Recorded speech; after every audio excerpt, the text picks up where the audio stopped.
the Estes Viking model rocket is one of the most versatile on the market today. And if you've never built one of these, I highly recommend doing so. In fact, build a few of them, because as you can see in the instructions here, there are lots of different configurations.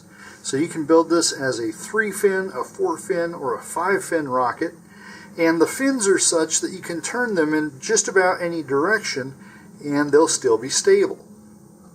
Now, they do recommend that you always keep your fins going all in the same direction to maintain stability, but there are even possibilities of using multiple fin configurations on the same rocket, and they can still be stable, although you do need to make sure and check that before flying them. So there are at least 18 different configurations, more than what are shown here. But what if you had 2 Viking rocket kits? Well, my local hobby store a little while ago had a clearance sale on the educator packs of Viking kits. And so it was 12 kits, 2 a box, and each box was less than $15. So I was paying about $1.20, $1.50 per rocket, and now I've got a whole bunch of rockets. Well, I am going to use some of them for education, but the thought occurred to me that we could actually do some experimentation with these as well. So in the next several videos, I'm going to look at different ways that we can combine 2 Viking model rocket kits to make a single rocket. Now, anytime you do this, you don't have the guaranteed stability that a pre-manufactured kit has. So you'll want to make sure and check very closely the stability of your rocket before you fly these. All of these that I'm going to show in this series of videos have been flown artificially in RockSim and have been shown to be stable. However, always check this yourself. Differences in building techniques, in glue and paint and such, could result in different results than what I got. Now, I am going to limit myself to what's in each kit. I'm not going to bring in any outside parts, with one exception. Okay, the kits come with streamer recovery, and you would think, well, okay, if I put both streamers in for a bigger kit, that'll still work. And in some cases it does, but not in all. In a few cases, the rocket may be heavier enough, or it may just simply be kind of awkwardly gangly and have lots of parts sticking out, that streamer recovery will not bring it back safely. And I will show a few instances where I replace the streamer with a parachute.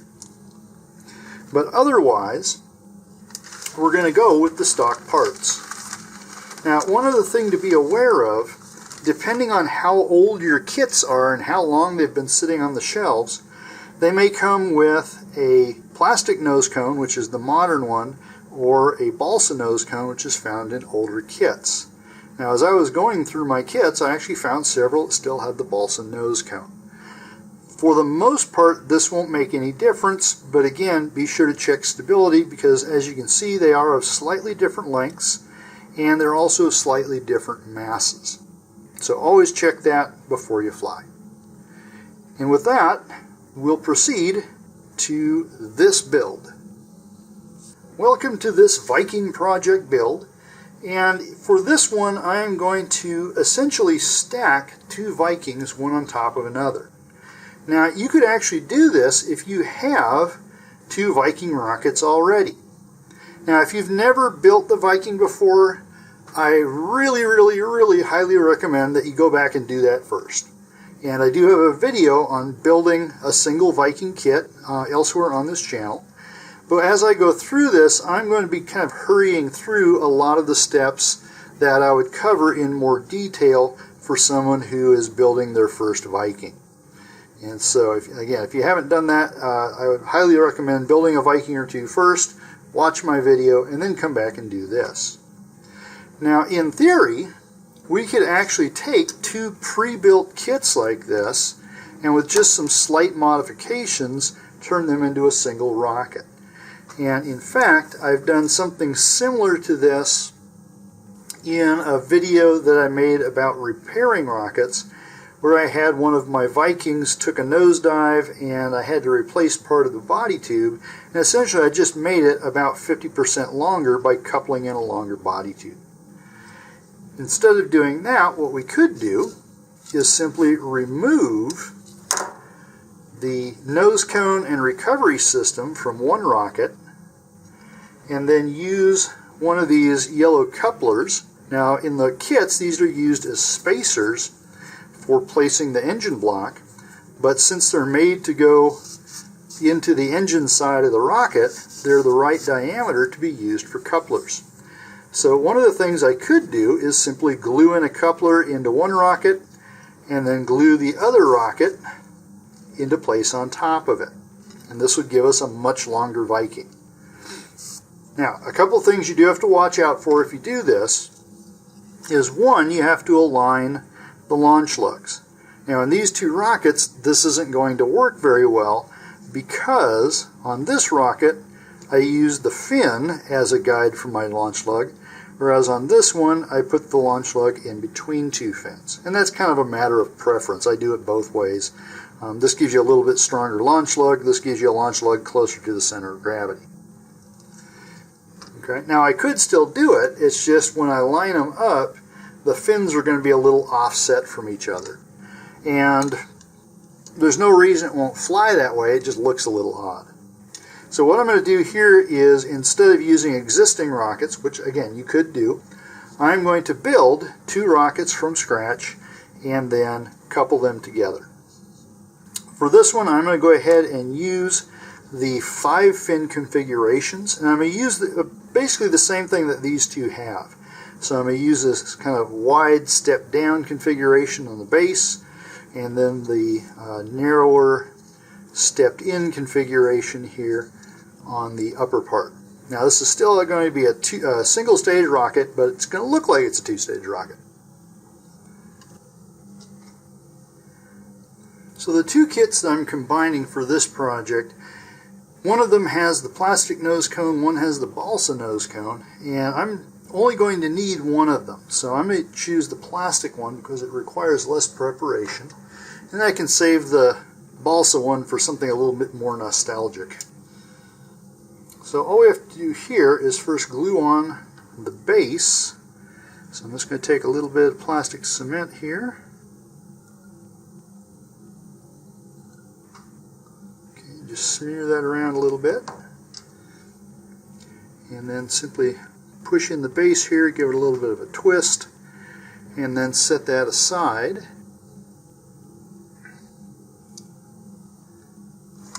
Now I've taken two of these out already, and I'll just do the rest of them quickly here. And so all I'm going to do here is just cut through the little tabs on each one.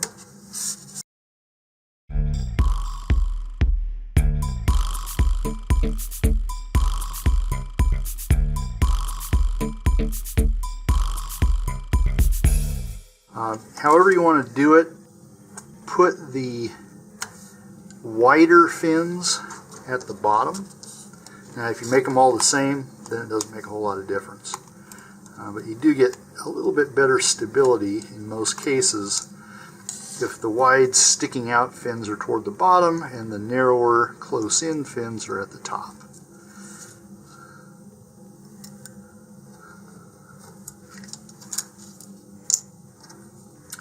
Alright, and then I'll do the same thing for the second set of fins there. And then the other thing to do is to simply go through here and lightly sand the little nubs off. And I'm using extra fine sandpaper, 220 grit, to do this. Remember, this is cardboard, and so while you can sand it, it's also very easy to bend it and rip it. So you got to be a little bit careful there.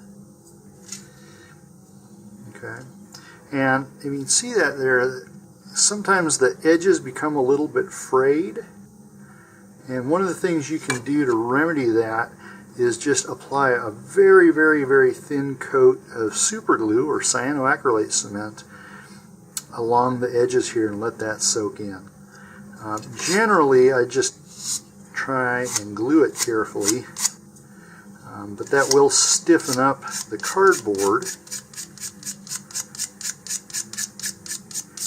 and allow you to shape and sand it more readily if you need to do that.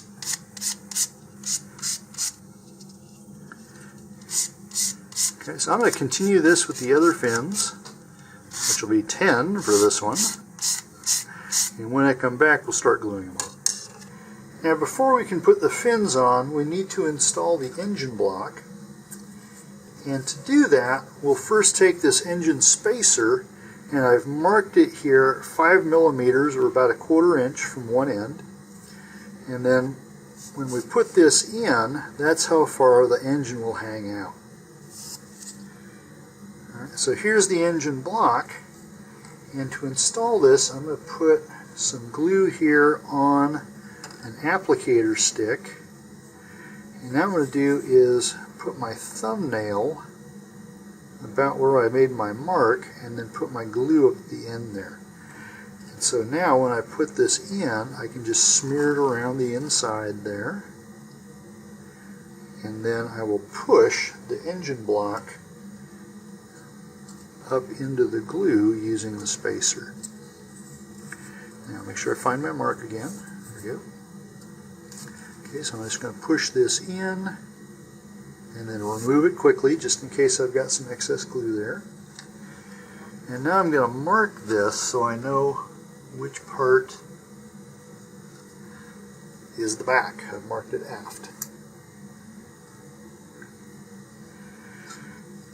Okay. So the other thing we'll need to do is take our fin marking guide that's in the instructions. And again, the instructions may be laid out a bit differently depending on which version you have. Okay, so I'm just going to make a mark here at each of the 5 fin locations.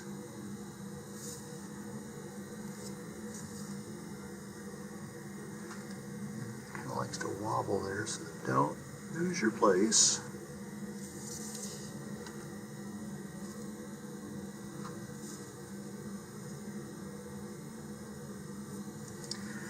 Alright, so now I've got 5 marks,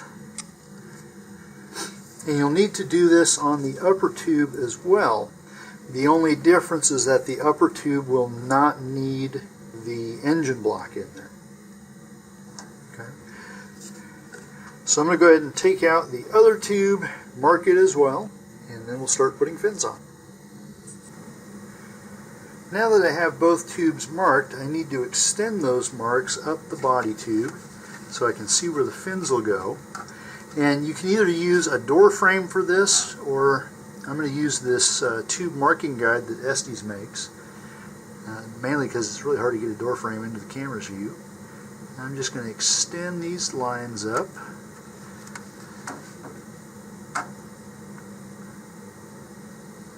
And they only need to go a little bit farther than the fin root edges, so that you can see the line beyond the edge.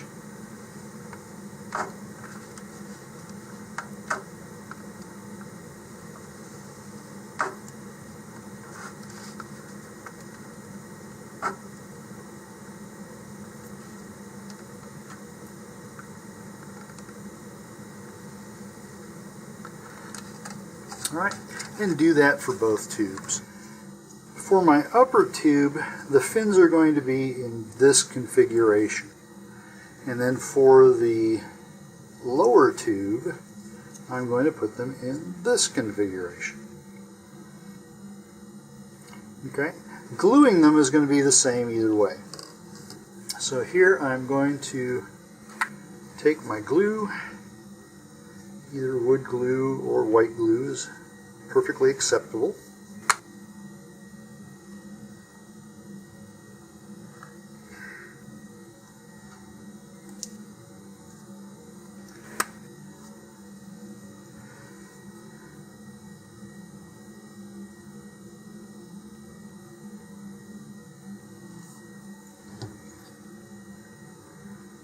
I'm just going to get a nice even film here. It's a little bit too much. Now what I'm going to do is place this against the tube and then pull it away again, and I'll let that dry for about 30 to 60 seconds.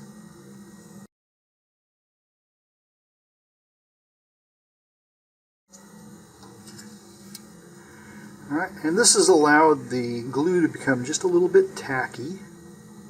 And now I can press that on. And then all I have to do here is check that I'm straight. Okay, and let this dry for a good 15 minutes before going on to the next fin. And then we'll repeat this all the way around and go on and do the same thing with the lower body tube.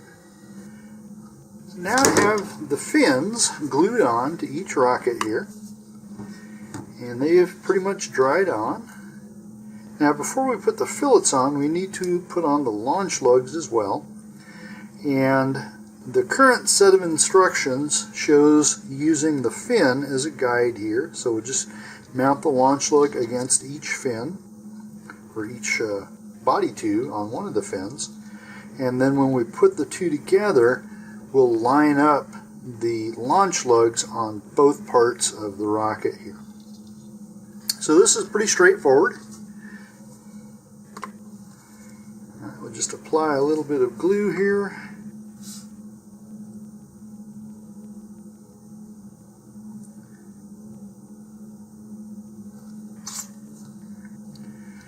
Okay, and I'm just going to pick a fin here that has little to no glue leaking out of it.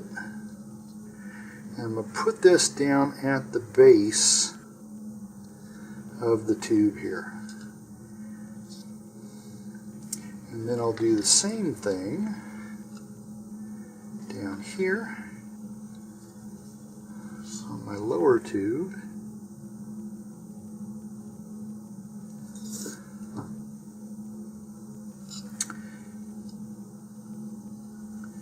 Just like that. And this one I'm giving it just a little bit of clearance. I'm setting it pretty much flush with the top of the fin.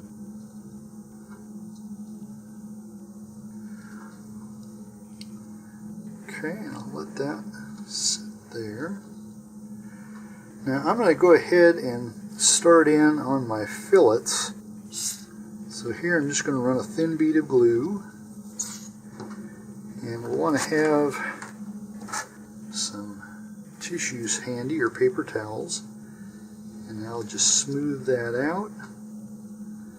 I probably have, well, not quite enough there on my finger to do the next one, so just go ahead and stick that on.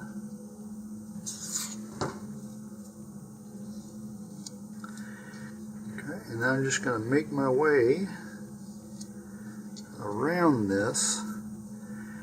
Now if you're using wood glue and you allow this to dry on its side, then this is not a problem. If you're using white glue, it tends to run a bit more, and you're going to want to let it set up for 5 to 10 minutes at least on a face, and then turn to the next face and put those fillets in. But the wood glue usually sets up pretty quickly, and it's also more viscous, so it doesn't tend to run down the fin.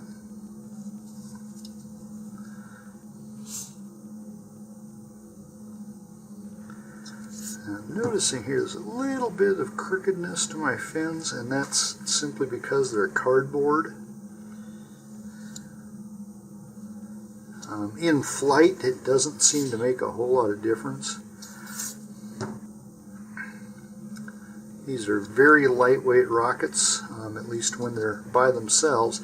Now, for this fin with the launch lug on it, I am not going to put a fillet here in front of the launch lug, but I am going to apply one to the launch lug itself.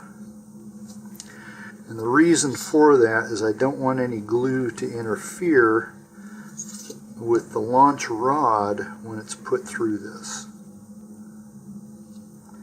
In fact, one of the ways you can really set this up so that it moves along the launch rod very cleanly is when we put the two sections together, is use a launch rod to line them up.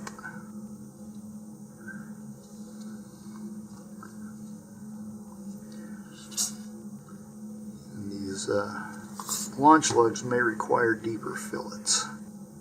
I'm having to use a lot more glue here than I did on the fins. Okay.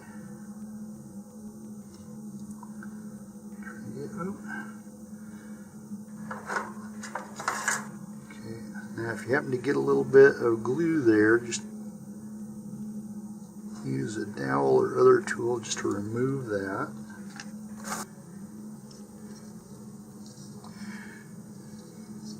Alright, my glue fillets have dried overnight on both parts of the rocket here.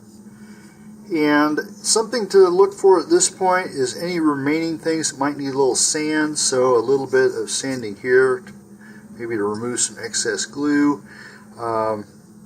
Still got little remnants here of where the fins were die cut, and you can decide just how much effort you want to put into that.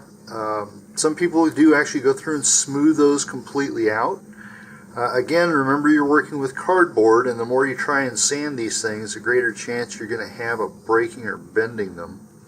But you might try, say, a small hobby file or something like that if you want to remove those nubbins. The alternative is you can use a filling primer, and that will help fill those in as well. And that brings us to the next point, is painting.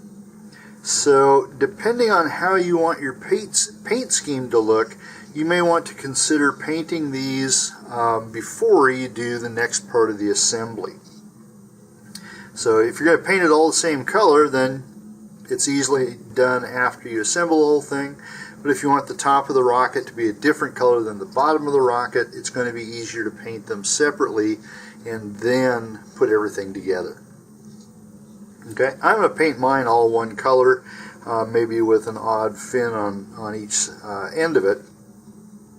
So I'm going to assemble this first and then paint it later. As far as the shock cord goes here, we have two shock cords from the kits, but it's really hard to tie them together and make one long shock cord. And so what I'm going to do here is, instead of using the glue-in method that Estes typically uses, I'm going to use the slit method here. So I'm just going to cut a couple of slits here, about an inch, inch and a half here. You just need to make sure you're below the shoulder of where the nose cone will go. And then the longer that you make the distance here, the stronger it's going to be. But it also means you'll have less actual shock cord taking up the shock, so it's a little bit of a balance here. I'm going to put about 1 centimeter between the two.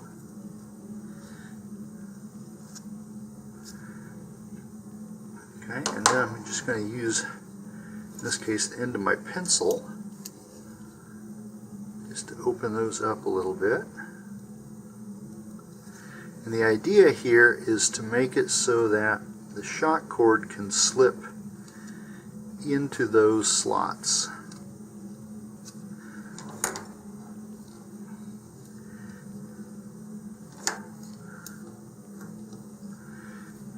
Okay, and again, I'm going to use my pencil here to kind of stuff it down inside.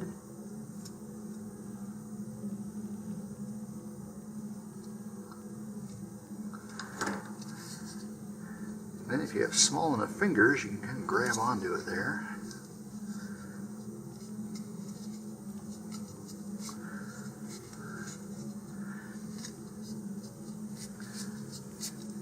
And what I'm doing is I'm just kind of squishing it up against the inside there with my pinky.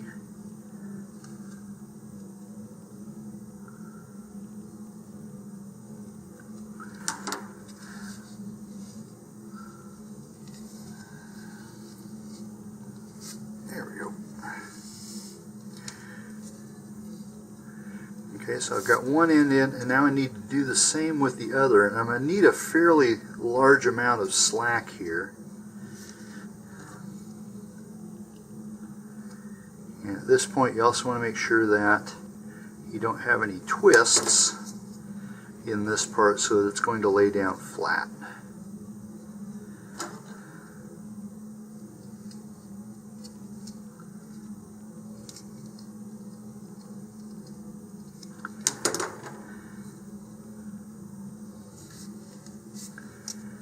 See it in there, but I can't quite reach it.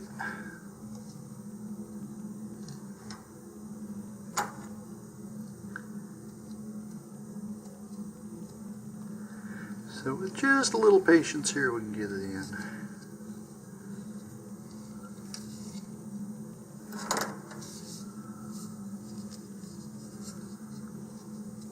There we go. Okay, now what I'm going to do is simply tie a knot here.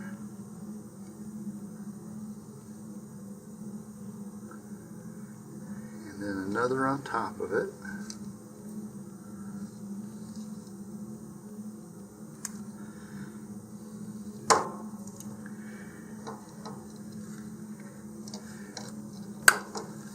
And I'm just going to put a small dab of glue there.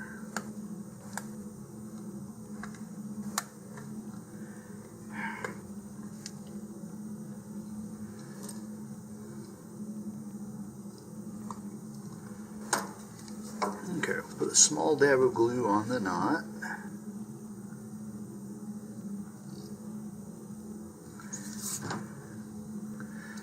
I'm just going to work that in there a little bit.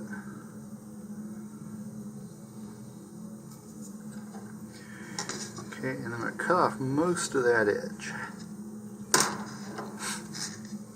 Alright, so now when I pull on the other end here, it's going to get pulled inward. Okay, and now here I'm going to lift this up a little bit, put some glue under it, and also onto the slots themselves.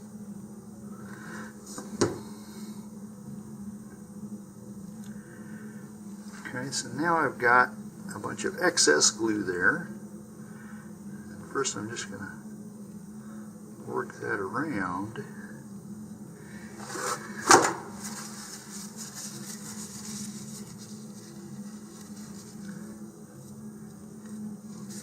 And then wipe off the excess. Right, if I put a little tension on that, and I'll just kind of work that glue in as well.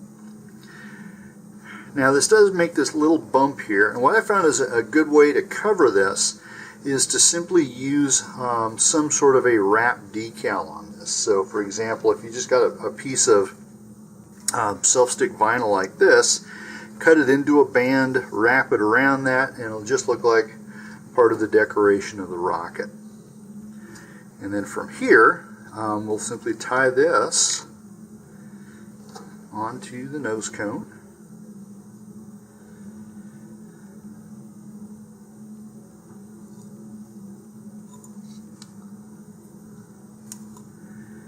Here I'm just going to double that on as well.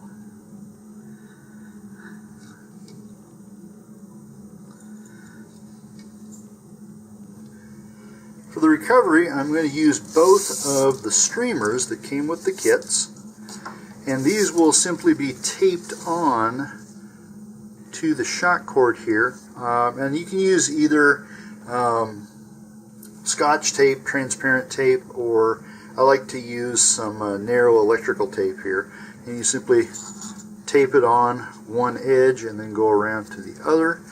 I am not going to do that right now because I want to wait till after I get the rocket all painted and finished, and then I'll install these. So our last task then is to put the two tubes together. Alright, so again I'm going to use the engine spacer that we used for putting in the engine block, and remember this went in here. I'm going to just check and make sure nothing moved. Okay, and what I'm going to do now is we'll put in the tube here, and then the other end will go on here. Okay, I haven't glued anything yet, we're just dry fitting these. And I'm going to get a launch rod before I glue these together, so that I'll have something to line up this launch lug and this launch lug, so that when the rocket goes to launch we don't have any hang-ups due to a little misalignment or something like that. At this point I'm ready to put the two pieces together, and the first thing I'm going to do here now is measure this engine spacer, which is 7 centimeters long. So I'm going to make a mark at 3.5 centimeters. So that will be midway down the engine, or spacer at this point. Okay, and I'm going to go ahead and glue it into the top portion first, and then I will take my launch rod here and do a dry fit with the bottom piece before we put everything together. Alright, so here I'm going to go ahead and get my glue.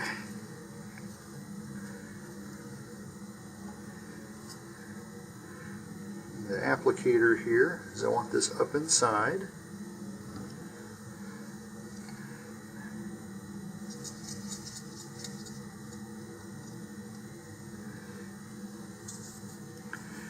Okay, and now I'm simply going to take this and put it in until we reach that point there. And I'm going to let that dry for at least 15 minutes here before we go on, because I don't want that to get moved out of place. It's been about 15 minutes, and now I'm going to dry fit the two parts of the rocket together. And so first I need to find the launch lugs of each. Make sure they're on the same side here. So there's one and there's the other. And now I'm going to take a launch rod here and place it up through the launch lugs.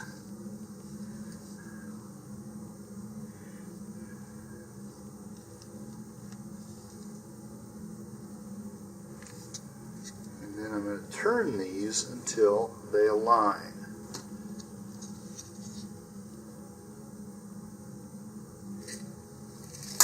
Alright, and you notice that launch rod falls very easily through them. Okay, and I'm just going to line the fins again.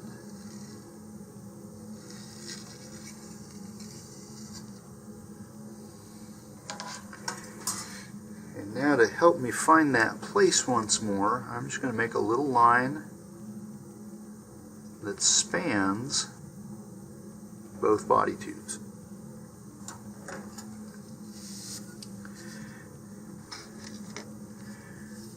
Okay, so here again I'm going to get my glue and an applicator.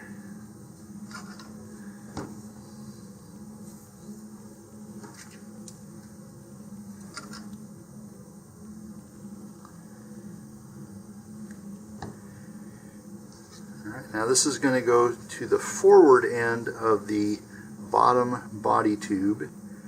And again, I'm going to go ahead and glue this up a fair distance so we get a good seat. Alright, and now I'm going to find my two little tick marks there. Okay, and put that together like so. Now I'm just going to go ahead and sight down the fins again.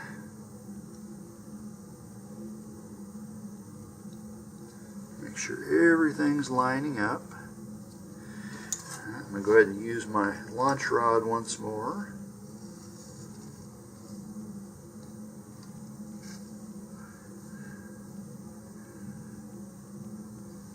Alright, so that slides really nicely. Everything's straight.